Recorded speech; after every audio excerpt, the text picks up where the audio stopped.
भाइयों बहनों नमस्कार। All India anganwadi news channel में आपका स्वागत है। चैनल से जुड़ने के लिए नीचे दिख रहे रेड कलर के सब्सक्राइब बटन पर आपको सबसे पहले क्लिक करना है। फिर साइड में एक नोटिफिकेशन बेल यानी घंटी बन के आएगी, उस पर जब आप दबाएंगे तो 3 घंटी आपको दिखेंगी, जिनमें सबसे ऊपर आल वाली घंटी आप लोगों को दबा लेनी है। आंगनबाड़ी सेविका सहायिका मिनी बहनों, आज सुबह की सच्ची खबरों में आप सभी का स्वागत है। तो चलिए शुरू करते हैं और देखते हैं आज के इस वीडियो में क्या बड़ी खबरें लगी हैं। सबसे पहले तो ये बता दें, सभी राज्यों की आंगनबाड़ी बहनों के लिए ये वीडियो बहुत ही इंपॉर्टेंट होने वाला है क्योंकि फ्यूचर में जो भी आपके वहां भर्ती होंगी या फिर आपकी प्रमोशन होंगे, उनके लिए जो है यहाँ पर नियम बना दिए गए हैं, जो कि आपका यहाँ पर सक्षम आंगनबाड़ी एंड पोषण 2.0 इसको नाम दिया गया है। केंद्र सरकार की तरफ से ये एक सोर्स है जानकारी का, जो कि आने वाले समय में आंगनबाड़ी बहनें हो चाहे सहायिका बहनें हो, चाहे इनकी नियुक्ति की बात हो या सुपरवाइजर के पद पर नियुक्ति की बात हो या फिर इनके प्रमोशन की बात हो, उन सब के लिए यहां पर साफ शब्दों में अब बदलाव कर दिया गया है। आइए देखते हैं इसमें क्या कहा जा रहा है। तो इसमें सबसे पहले तो यह बता दें कि सेंट्रल गवर्नमेंट के ड्राफ्ट के अनुसार अब आंगनबाड़ी कार्यकर्ती और सहायिका दोनों की जो है न्यूनतम शैक्षणिक जो योग्यता है वो 12वीं जो है रख दी गई है। पहले क्या था कि सहायिका के लिए 8वीं या 10वीं तक ले लिया जाता था, लेकिन अब सहायिका के भी अगर पोस्ट निकलेगी तो उस पर भी कम से कम तो 12वीं पास होना ही चाहिए। 12वीं से नीचे वाला कोई फॉर्म सहायिका के लिए भी नहीं भर पाएगा और आंगनबाड़ी का तो आप भूल ही जाइए। वहीं पर आंगनबाड़ी के लिए भी आपको कम से कम 12वीं पास होना कंपलसरी है। साथ ही साथ एज की अगर हम बात करें तो 18 से 35 वर्ष के बीच में गवर्नमेंट ने एज का जो है क्राइटेरिया रख दिया है। अब ऐसे कुछ और भी चीजें हैं, उन पर भी डिस्कस करते हैं। तो आपकी स्क्रीन पर दिख रहा है सक्षम आंगनबाड़ी एंड पोषण 2.0 का ये ड्राफ्ट, जिसमें आप देख सकते हैं कि anganwadi worker and helpers qualification and benefits under the scheme. तो आइए देखते हैं इसमें क्या क्या बदलाव हैं। तो सबसे पहले तो आपको यह पता होना चाहिए, इसमें लिखा गया है the benefits of the scheme will be provided to all the eligible beneficiary through the platform of anganwadi centre by anganwadi workers and anganwadi helpers under the scheme which consider the anganwadi worker and anganwadi helper as honorary worker from the local community who comes forward to render their service on part time basis in the area of child care development anganwadi and anganwadi centre as the grass root functionality who shall implement the scheme. और साथ ही दूसरा point में देखो यहां पर उन्होंने लिखा, उस पर आते हैं, लेकिन पहले पॉइंट का तात्पर्य यही है कि जो भी आपके लोकल एरिया में, मान लीजिएगा आपके उसी गांव क्षेत्र वार्ड की, उसी का तात्पर्य यहां पर लोकल एरिया से है, तो वहीं से जो लोग चुनी जाएंगे, जैसा कि हमेशा चुना जाता है, तो एक ये आपका पार्ट टाइम बेसिस जॉब माना जाएगा। कैसा पार्ट टाइम बेसिस आपका ये रहेगा, आपकी एरिया की जो भी जो है चाइल्ड केयर के रूप में बच्चे का जो ख्याल रख पाए, वह तरह से जो है आंगनबाड़ी और सहायिका को जो है वहां पर इसके लिए लगाया जाएगा। तो साथ ही साथ आप देख रहे हैं, और रही बात आपके मानदेय की, तो उसके लिए दूसरा पॉइंट लिखा हुआ है anganwadi and anganwadi helpers being honorary worker shall be paid monthly on area as decided by government from time to time. तो जो भी समय समय पर आपकी राज्य सरकारें या फिर आप केंद्र शासित प्रदेश से हैं तो आपके वहां पर केंद्र सरकारें, केंद्र शासित प्रदेश वाली सरकारें, तो ऐसे में यानी यूनाइटेड स्टेट, तो ऐसे में वो लोग अपना समय समय पर जो भी नियम निकालेंगे फ्यूचर में भी, तो वो उस अकॉर्डिंग यहां पर अप्लाई होगा। तो मानदेय के बेसिस में उन्होंने कहा हुआ है कि जो है आप लोगों का जैसे जैसे समय होगा, जैसे जैसे आपकी राज्य सरकारें या केंद्र शासित प्रदेश आपके जहां से भी आप हैं, तो आपका मंथली बेसिस पर आप लोगों को ये इसका ऑनरेरियम मिलेगा। ये मानदेय ही की बात हो रही, कोई वेतन की बात नहीं हो रही है। तो ऑनरेरियम भी यहां पर लिखा गया आपका, और यहां पर आप देख सकते हैं तो वो आपका मंथली रहेगा, और जो भी आपके वहां की राज्य सरकारें जैसे चाहेंगी वैसे होगा। अब देखो अगला इनका जो पॉइंट है वो इनका है क्वालिफिकेशन से लेकर के। तो इनका कहना है कि मिनिमम यहां पर prescribed qualification for anganwadi and anganwadi helper shall be 12th standard and जो है age limit shall be 18 to 35 years of engagement of anganwadi and anganwadi helpers. तो यहां पर जो आपने देखा कि 12वीं पास उन्होंने क्वालिफिकेशन के लिए जो है रखा हुआ है, दोनों लोगों के लिए मिनिमम क्वालिफिकेशन ये है, बाकी उच्चतम तो आप ग्रेजुएशन है, पोस्ट ग्रेजुएशन जितना भी हो तो वो एक अलग मैटर है। तो और साथ ही साथ आपके अलग अलग राज्यों पर भी थोड़ा बहुत डिपेंड करेगा कि वो अपने वहां कैसे दिशा निर्देश इसको लेकर के देते हैं। अभी यहां पर बात करें अगर हम एज लिमिट की, तो न्यूनतम आयु 18 साल होनी चाहिए। 18 से अगर कम है तो आप एलिजिबल नहीं है, ना ही सहायिका के लिए और ना ही आंगनबाड़ी वर्कर वर्कर के लिए। वहीं अधिकतम आयु सीमा 35 रखी गई है, 35 से ऊपर नहीं होगा। अब किसी किसी केस में किसी किसी जो है यहाँ पर कास्ट को जो या वर्ग को बोल सकते हैं कि उनको थोड़ा बहुत छूट मिलता है। अब इसके अलावा यहाँ पर लिखा गया educational qualification will apply to newly engage anganwadi and anganwadi helper. तो ये जो आप देख रहे हो जो बदलाव है जो केंद्र सरकार से के ड्राफ्ट टाइप का मिला है, इसमें जो बदलाव है ये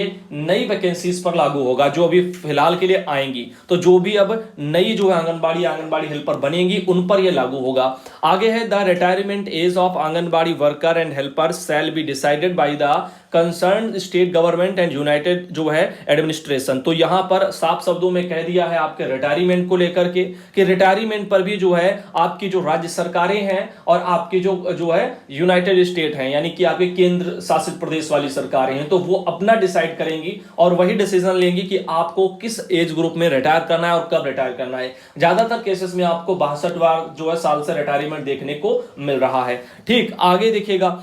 इन any case anganwadi and helpers must not be engage beyond the age of 65 years. तो इस तरह से यहां पर बोला जा रहा है कि 65 साल से ऊपर तो किसी भी हाल में कोई भी स्टेट में कोई देखो रह ही नहीं सकता। तो 65 में तो हर हाल में रिटायरमेंट होना ही है, लेकिन अब अकॉर्डिंग टू आपकी स्टेट एंड यूनाइटेड स्टेट वो चाहे तो आपको 60, 62, 63, 64 जिस हिसाब से चाहेंगे वैसे रिटायरमेंट देंगे फिलहाल के लिए। अब देखिए अगला जो पॉइंट आया है इनका उसमें है कि 50% post of anganwadi worker shall be filled by promotion and anganwadi helper with 5 years of experience subject to availability of vacancies and fulfillment of educational qualification, track record to of जो है service and additional qualification and age criteria. तो यहां पर देखो जो भी आपका age criteria है और आपके जो भी रिकॉर्ड होंगे सर्विस के आधार पर आपने जो 5 साल सेवा किया होगा। पहले क्या था प्रमोशन में 10 साल का सेवा काल मांगते थे, लेकिन अब इसको कम कर दिया गया है, अब आपका ये 5 साल ही हो गया है। तो अगर आप किसी जॉब में हो और 5 साल मान लीजिए आप आंगनबाड़ी सहायिका हैं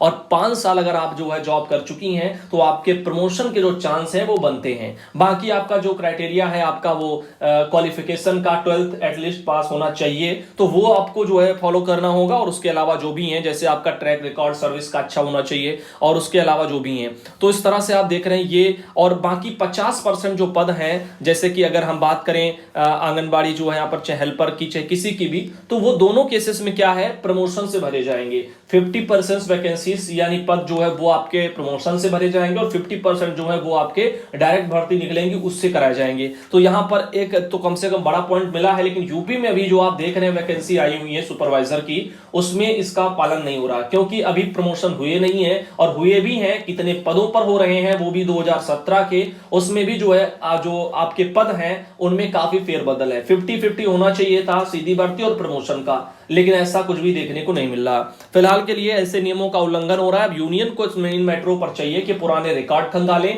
और यहां पर देखें कि क्या पिछले भी नियम में ऐसा ही है 50-50 का रेशियो, क्योंकि मुझे लगता है यही है। अगर चेक करें अगर ऐसा ही है तो कोर्ट जाएं और 50-50 अपने जो पद हैं उनको सिक्योर करें और 50% पर बहनों को प्रमोशन दिलवाने में मदद करें और भर्ती से पहले कराएं तो बेटर रहेगा। तो इस तरह से देखिएगा अगला इनका जो पॉइंट है वो है 50% post of supervisors shall be filled by promotion and anganwadi worker with the 5 years of experience subject to availability of vacancies having the जो है prescribed educational qualification as per the criteria rules for the post of supervisors failing which is the vacancies shall be filled up by direct requirement. तो इस तरह से देखिएगा यहाँ पर उन्होंने साफ शब्दों में सुपरवाइजर के पदों के लिए भी कह दिया, ऊपर आंगनबाड़ी और आपने किसका हेल्पर का देखा। ठीक, यहां पर जो आप देख रहे हैं सुपरवाइजर का अगला पॉइंट है 5वां, जिसमें भी कह रहे हैं कि 50% पर सुपरवाइजर के प्रमोशन से भरे जाएंगे और 50% जो है उस पर डायरेक्ट भर्ती आएगी। ठीक, और 5 साल का यहां पर केवल अनुभव सुपरवाइजर के प्रमोशन में आंगनबाड़ी बहनों को लगेगा। तो आंगनबाड़ी बहनें जो भी 5 साल अगर नौकरी कर लेंगी तो वो भी जो है यहां पर कैपेबल होंगी फॉर्म अपना अप्लाई करने के लिए और इसके लिए यानी एलिजिबल हो जाएंगी कि वो प्रमोशन के लिए अप्लाई करें। तो इस तरह से ये आप देख सकते हैं। तो यहां पर ये कुछ बदलाव हैं जो आपके आने वाले समय में अब लागू होंगे। अब देखिए यहां पर अगला जो इनका पॉइंट है उसमें लिखा हुआ है एक्सटेंट रिजर्वेशन और जो है order on the subject issued by the government in respect of schedules caste schedules जो है ट्राइब्स अदर जो है बैकवर्ड क्लासेस एक्सेट्रा। तो जो भी कुछ है थोड़े बहुत मैंने कहा था ना आप लोगों को, जो भी अलग अलग वर्गों से आएंगे उनको थोड़ा बहुत अपना जो भी रिजर्वेशन है, जो भी छूट मिलता है वो उनका अलग रहेगा। तो वो हर एक अपना स्टेट गवर्नमेंट डिसाइड करेगी और यूनाइटेड स्टेट भी अपना डिसाइड करेगा। तो इस तरह से ये जो कुछ बदलाव हैं जो कि आप देख रहे हैं, जो कि आने वाली आंगनबाड़ी भर्ती और सुपरवाइजर के पदों की जो भर्ती है, चाहे प्रमोशन हो, चाहे आपका डायरेक्ट भर्ती हो, चाहे आपका जो रिटायरमेंट हो, चाहे आपका एज क्वालिफिकेशन यानी एज की बात की जाए या फिर आपकी क्वालिफिकेशन की बात की जाए, हर एक चीज में आपके बदलाव अब हो चुके हैं। उम्मीद है आप लोगों ने इसको समझा होगा। इधर हम बात करते हैं आंगनबाड़ी कर्मचारी यूनियन उत्तर प्रदेश की तरफ से एक ये लेटर आया है 10 अगस्त को, और आइए इस लेटर पर थोड़ा हम लोग जो चर्चा करते हैं। अभी तो फिलहाल इस लेटर को हम बात पर जो है बताएंगे, उससे पहले आपको एक ये लेटर दिखाते हैं जो कि है भारत सरकार महिला बाल विकास मंत्रालय राज्यसभा तारांकित प्रश्न संख्या यहां पर 2080 दी हुई है, जो कि दिनांक 3 अगस्त 2022 को उत्तर के लिए पोषण ट्रैकर ऐप को ये यहां पर इस तरह से 2080 श्री यहां पर इलामा रन वगैरह जो करीम है उनकी तरफ से शायद ये प्रेषित किया गया है प्रश्न पूछते हुए। इसमें लिखा है, कृपया महिला बाल विकास मंत्री यह बताने की कृपा करेंगी कि क्या यह सच है कि बॉम्बे उच्च न्यायालय ने सरकार को 3 महीने के भीतर क्षेत्रीय भाषाओं में पोषण ट्रैकर नामक मोबाइल ऐप विकसित करने का निर्देश दिया है। तत्संबंधी ब्यौरा क्या है और क्या यह सच है कि मंत्रालय ने निर्णय लिया है कि यदि अधिकारी लाभार्थी के आधार और फोन नंबर फीड करने में विफल रहते हैं तो लाभार्थी को समेकित बाल विकास योजना आईसीडीएस के अंतर्गत किया जाने वाला आवंटन रोक दिया जाएगा। क्या ऐसा करना इस संबंध में उच्चतम न्यायालय के निर्णय के विरुद्ध है? तो इस पर यहां पर आपके जो उत्तर में आया है, महिला बाल विकास जो मंत्री हैं, केंद्रीय मंत्री श्रीमती स्मृति जुबिन ईरानी, इन्होंने इस मैटर पर क्या कहा है आइए सुनते हैं। इन दोनों प्रश्नों का जवाब देते हुए उन्होंने पहले वाले प्रश्न का जवाब दिया है कि मार्च 2021 में पोषण ट्रैकर के लॉन्च होने के बाद से 17 क्षेत्रीय भाषाओं जिनमें अंग्रेजी, हिंदी, इनके अलावा में पोषण ट्रैकर में आंशिक प्रकार्यात्मक उपलब्ध हैं, यानी अन्य तरह से जो है आपको उसके वर्जन मिल जाएंगे जिसमें हिंदी लैंग्वेज भी सपोर्ट करता है और अंग्रेजी भी है, और भी उसके अलावा है 17 क्षेत्रीय भाषाएं उसमें शामिल की गई हैं। माननीय जो है मुंबई उच्च न्यायालय ने 5 जुलाई को अब यह निर्देश दिया है कि आदेश की तारीख अर्थात 5 जुलाई से 3 माह के अंदर पोषण ट्रैकर में क्षेत्रीय भाषा के विकल्प एक्टिवेट किए जाएं। इस संबंध में मंत्रालय ने अपने तकनीकी भागीदार अर्थात एनईजीडी जो पोषण ट्रैकर को प्रबंधित कर रहा है, तो पोषण ट्रैकर को पहली बार समझ लो प्रबंधित कौन कर रहा है, एनईजीडी कर रहा है, और उनको बता रहे हैं कि उनको माननीय उच्च न्यायालय द्वारा निर्धारित समय सीमा के अंदर क्षेत्रीय भाषाओं में शेष जो है प्रकार्यात्मक को एक्टिवेट करने का निर्देश दिया गया है। तो भाई अब देखोगे एक ये तो बहुत ही बढ़िया सी जबरदस्त खबर आ रही है, तो हो सकता है अब थोड़े बहुत बदलाव हो जाए, आपकी क्षेत्रीय लैंग्वेज में भी आपको पोषण ट्रैकर पर काम करने को मिल जाए। लेकिन एक बात मैं फिर कहना चाहूंगा, चाहे जितना काम करने को मिल जाए, अभी हिंदी में वर्जन तो दे दिया, कॉलम भी हिंदी में आ रहे हैं, सब समझ में आ रहा, लेकिन वहां पर जो नाम है, जो भी तरह की फीडिंग है वो हिंदी में नहीं हो रही है। तो कृपया जो फॉर्म जैसे पोषण ट्रैकर पर नया लाभार्थी जोड़ने वाला किया जाता है, नया रजिस्ट्रेशन उसको बोलते हैं, तो उसको करने में जो लैंग्वेज है वो हिंदी भी सपोर्ट करनी चाहिए। वहां पर हिंदी सपोर्ट नहीं होती, वहां पर नाम केवल और केवल इंग्लिश में ही भरना पड़ता है। अब ऐसे केसेस में जब भी किसी लाभार्थी का नाम लेना हो या उसका रिकॉर्ड मान लीजिएगा अपडेट करना हो, या बच्चे का वजन, लंबाई, ऊंचाई कुछ भी भरना हो, होम विजिट करना हो, कोई भी एक्स्ट्रा जो है काम आप करने जाए तो नाम वो नहीं पढ़ पाते, जिस कारण काफी बहनों को दिक्कत आती है। अगर वही हिंदी में हो जाए तो फीडिंग किसी से भी वो करवा सकती हैं और बाद में अपना नाम आसानी से दे करके बाकी के कार्य अपने स्वयं से भी वो कर सकती हैं। तो फिलहाल के लिए इस पर भी फोकस हो। अब देखो यहां पर लिखा हुआ खा वाले जो क्वेश्चन है उस पर क्या कहना है, उसमें उन्होंने लिखा है जी नहीं, साफ शब्दों में दूसरे वाले प्रश्न को उन्होंने मना कर दिया, जी नहीं, स्कीम के तहत लाभ प्राप्त करने के लिए बच्चे का आधार कार्ड अनिवार्य नहीं है, मां के आधार कार्ड का प्रयोग करके लाभ प्राप्त किया जा सकता है। सरकार ने पोषण ट्रैकर पर अधिकारियों द्वारा आधार और फोन नंबर फीड करने में विफलता की स्थिति में सक्षम आंगनबाड़ी और पोषण पोषण 2.0 यानी तत्कालीन समेकित बाल विकास स्कीम, इसके तहत लाभार्थी के लिए आवंटन को बंद करने का निर्णय नहीं लिया है। तो जो भी आप देख रहे हो कि ये बोला जा रहा है कि अगर आधार नहीं होगा बच्चे का तो जो है उसको लाभ नहीं मिलेगा, लाभार्थी को पोषाहार नहीं मिलेगा,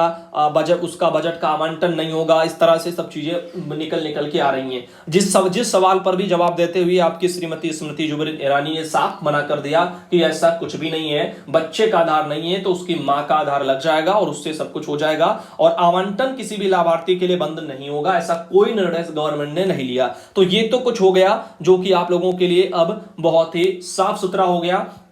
कुछ चीजों को लेकर के। अब देखिए यहां पर आपकी जो वीना गुप्ता है प्रदेश अध्यक्ष हैं, उन्होंने निदेशालय उत्तर प्रदेश में एक लेटर टाइप करके भेजा है। आंगनबाड़ी वर्कर का विभागीय अधिकारियों द्वारा उत्पीड़न तुरंत रोकने के लिए अनुरोध दरअसल वहां पर उन्होंने किया है, जिसमें आप देख सकते हैं यहां पर उन्होंने लिखा है कि यह खेद की बात है, महिला बाल विकास मंत्री स्मृति जुबिन ईरानी द्वारा बार बार आश्वासन दिए जाने के बावजूद की पोषण ट्रैकर ऐप में डेटा फीड करने में विफल रहने पर आंगनबाड़ी कार्यकर्ता को परेशान नहीं किया जाएगा। आपके विभाग का ग्राउंड स्टाफ आंगनबाड़ी कार्यकर्ता को मानसिक रूप से बहुत प्रताड़ित कर रहा है, धमकी दे रहा है कि उन्हें काम से हटा दिया जाएगा, यह अत्याचार है। आजादी के इस अमृत काल के दौरान जब आंगनबाड़ी कार्यकर्ता घर घर जाकर स्वतंत्रता आंदोलन का संदेश और झंडा लेकर देश की सेवा कर रही हैं, तो विभाग के द्वारा उन्हें प्रताड़ित किया जा रहा है। इतना ही नहीं, आंगनबाड़ी कार्यकर्ता ने कोरोना वायरस को मात देकर के देश की सेवा की है और जागरूकता फैलाने के साथ साथ रोगियों की पहचान करने, दवा बांटने और लाभार्थियों के घर घर जाकर के एसएनपी का वितरण करने का भी सराहनीय कार्य किया है। और ऐसे कई कारण हैं जो कि पोषण ट्रैकर ऐप में डेटा फीडिंग में बाधा डाल रहे हैं। यह कारण है सॉफ्टवेयर की भाषा का इंग्लिश में होना, बेहतर और उन्नत फोन का अभाव,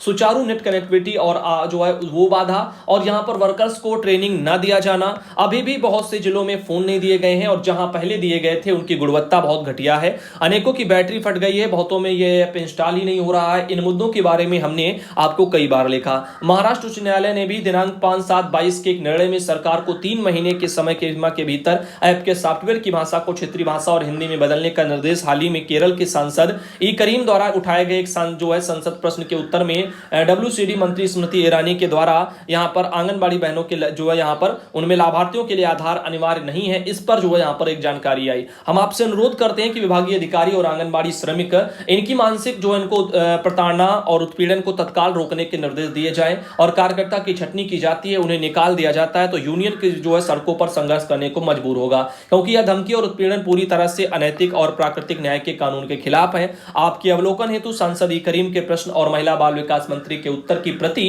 इसके साथ में संलग्न है। ये डॉक्यूमेंट राज्यसभा की वेबसाइट पर भी उपलब्ध है, चाहे तो वहां से देख लें। तो फिलहाल के लिए यहां पर एक ये मैटर टाइप करके यूनियन ने आपकी जो यूपी में बाल विकास पोषाहार विभाग में जो मंत्री हैं